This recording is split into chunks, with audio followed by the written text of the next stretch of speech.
Ayan, no, lalo ka pang pagpapalain, Scorpio. Especially if selfless ka, ibig sabihin ng selfless, hindi makasarili. Talagang binibigay mo ang lahat para sa pamilya mo, para sa mga mahal mo sa buhay. And lalo ka pang pagpapalain. Okay? Lalo ka pang ibibless. Ganun talaga yun, guys, yung mga mababait, lalo na sa pamilya, lalo na sa magulang. Pag mabait ka sa magulang mo, talagang pagpapalain ka, kapiksi. So, maging mabait kayo, guys.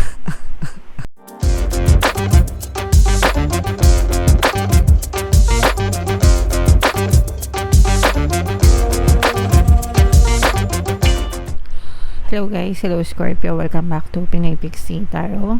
Ang pamagatang episode natin for tonight is Story Mo Ba To? Ito isang timeless reading para sa Scorpio, Sun, Moon, Rising, Sign, and Venus.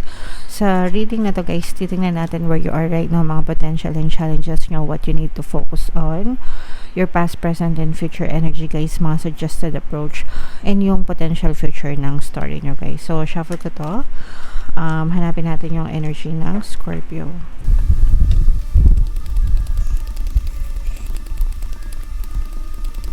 Ito guys, so Scorpio, kayo ay represent ng King of Cups sa ating spread. General reading lang guys, pwede mag-resonate, pwedeng hindi, pwedeng positive, pwedeng negative, mga kapiksi. So tingnan natin kung ano nangyayari sa story nyo guys.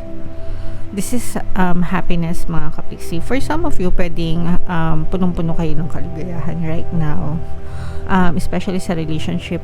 Pero pagdating sa relationship guys, not necessarily na romantic, no? Pwedeng masaya kayo sa pamilya nyo, sa mga kaibigan nyo, sa mga kapag-anak nyo, or sa mga katrabaho nyo, ganyan. Pero with this energy, parang punong-puno kayo ng kasiyahan, overjoyed kayo guys, no? Parang yung iba sa inyo, feeling nyo wala na kayong mahihiling pa sa buhay nyo kasi parang feeling nyo kompleto na kayo. And yung iba naman sa inyo guys, parang you are in pursuit of your happiness. Ibig sabihin, hinahanap nyo, no? Hinahanap nyo yung kaligayahan nyo, hindi na kayo masyadong materyoso, no? Parang gusto nyo na lang ng peace, kapayapaan, love. Sometimes gano'n, no? Hindi naman pera-pera lang yung tawag dito, sukatan ng kaligayahan, no? Sometimes yung iba hindi naman yun yung priority nila, gusto lang nila maging masaya, matahimik, gusto nila yung panatag yung kanilang kalooban. And for some of you guys, parang feeling ko ganun yung inyong nararamdaman right now. Yung potential and challenges, this is more on challenge guys, kasi pwedeng sorry to say, no, pero this is a very dishonest, disloyal energy.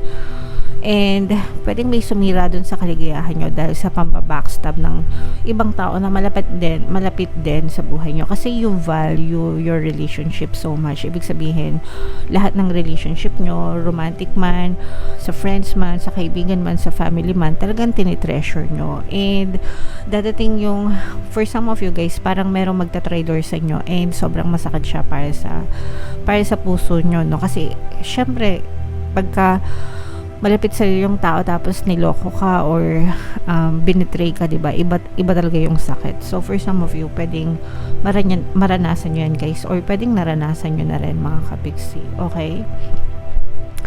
What you need to focus on is hindi pa katapusan ng lahat, no? At saka yung ginawa ng isang tao, kumbaga hindi naman lahat ng tao hindi mapagkakatiwalaan. Yung ginawa ng isang tao, hindi naman ibig sabihin na ginawa siya ng isang tao sa'yo, gagawin na siya ng lahat ng tao sa'yo. Okay? There are other people na sincere pa rin naman. Sincere sa'yo, loyal sa'yo, no? And talagang nandyan para sa'yo. So, wag mong sayangin yung energy mo dahil sa isang tao or kung ilan mang tao na binitray ka, niloko ka. Save your energy para dun sa mga tao na talagang nandyan, honest, sincere, loyal sa'yo, na hindi ka iiwan, hindi ka ipagpapalit kahit kanino or kahit saan. Okay? In your recent past, guys, parang nangarap kayo, no, kasama sila, no? And parang in your recent past, pwedeng nakatulong din sila, guys, sa inyong success, sa inyong tagumpay. sa inyong victory, yung mga mahal natin sa buhay. Kasi most of the time naman talaga guys, sila naman talaga yung inspirasyon natin sa buhay, no? Especially yung pamilya natin. So yan yung contribution nila sa inyo, sa inyong recent past, and dahil sa kanila, kumbaga parang kaya ka lalong nagsisikap ngayon is dahil din sa kanila or dahil sa tulong nila, kaya salamat din sa kanila. Okay, and your greatest strength is mataas pa yung energy level mo. For some of you, medyo bata-bata pa kayo, kumbaga marami pa kayong reserba reserba na energy, kaya wag nyong sayangin guys yung inyong mga yung mga energy nyo, no? Huwag niyang sayangin. And one of your greatest strength as well is parang mabilis kayong makamove on nga, no? Mabilis kayong makamove on. So kahit na may mag-betray sa'yo, kahit na meron manloko sa'yo, no? Parang mabilis ka lang makamove on. Hindi mo siya masyadong didibdibin. So that's good for you, no? Kasi hindi lahat ng tao mabilis mag-move on. Sometimes yung iba years na yung nakalipas, pero dinadamdam pa rin yung sakit. Okay, and your greatest strength mga kapiksi is marunong kang kumilatis, no? Yun yung maganda sa'yo. Marunong kang kumilatis. Sorry, this is in the near future pala. In the near future guys, parang galingan mo pa yung pagkilatis, no? Dun sa mga taong mga kasama mo, especially na naging biktima ka na nga. Yung iba sa inyo kasi naging biktima na ng panluloko. So parang mas galingan nyo pa na kumilatis ng ibang tao, i-filter nyo guys, no? Parang i-filter nyo kung sino yung mga papapasukin nyo sa buhay. Especially Scorpio, no? Highly intuitive signs kayo. At saka, but at the same time, emotional din kasi kayo, no? Kaya parang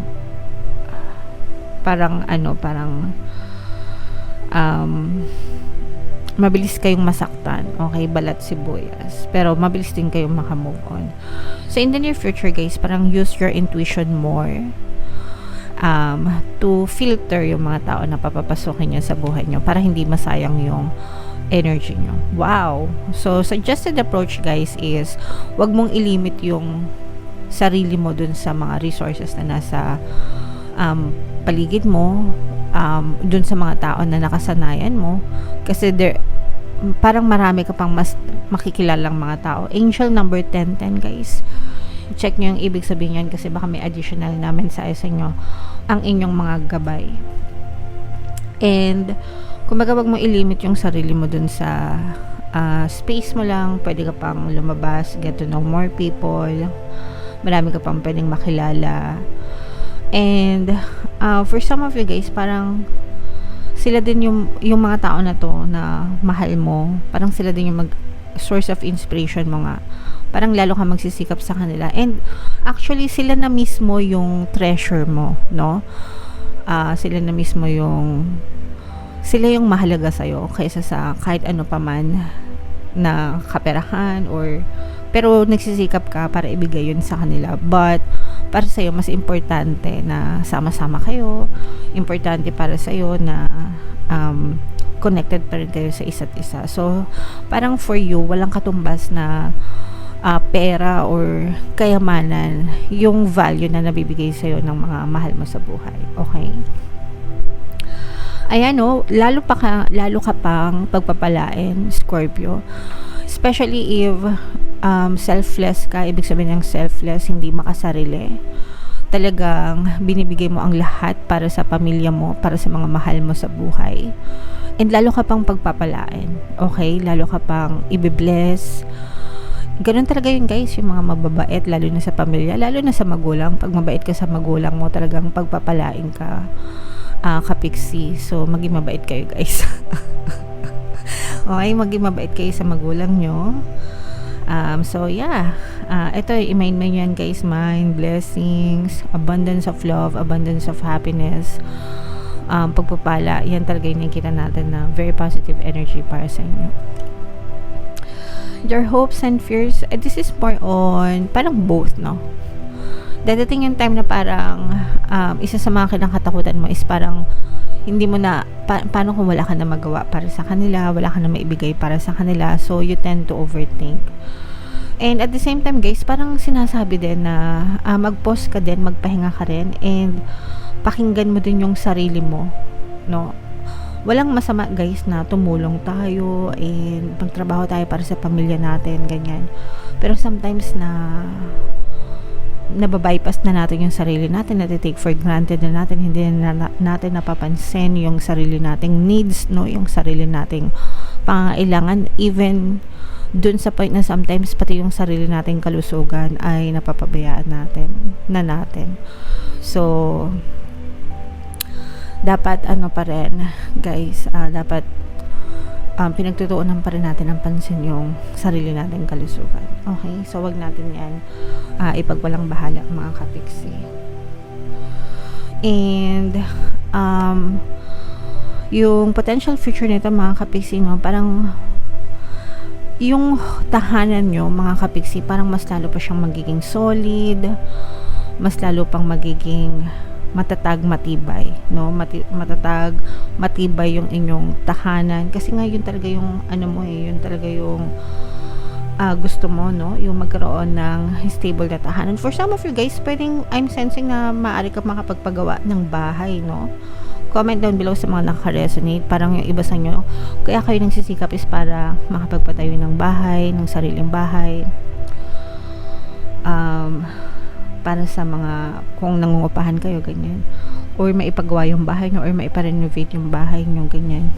Pero ang focus talaga ng energy nyo guys is more on home, your house, your family. So, maswerte ka, kapiksi, kasi talagang nararamdaman ko yung close bond sa family mo, Scorpio.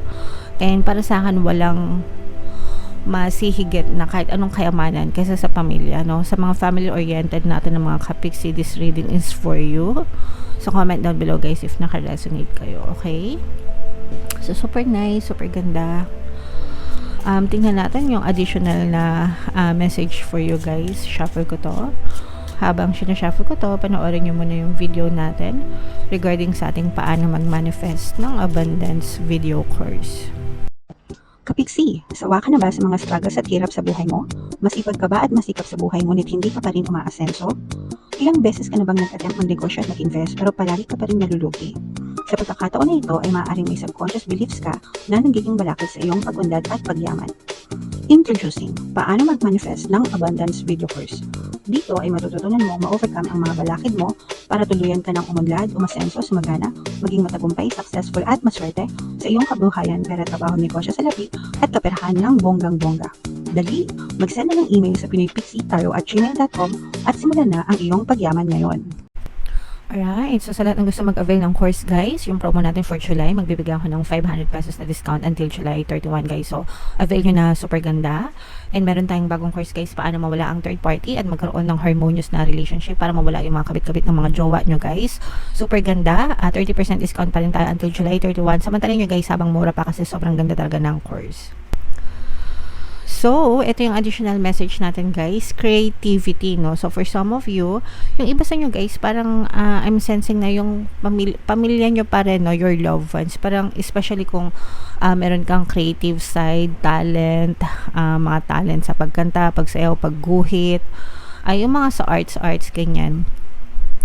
Parang yung pagiging creative mo, dala-dala mo yung family mo sa pagiging creative mo, nagiging sila, malaking parte, malaking bahagi sila, no, ng pagmamahal sa puso mo na i-bring out nila yung best mo, okay, even sa mga talents mo, sa mga sarili mong talent. So even if you're not creative, kahit na wala kang talent or special talent pagdating sa mga arts, no, it doesn't mean na hindi ito para sa'yo.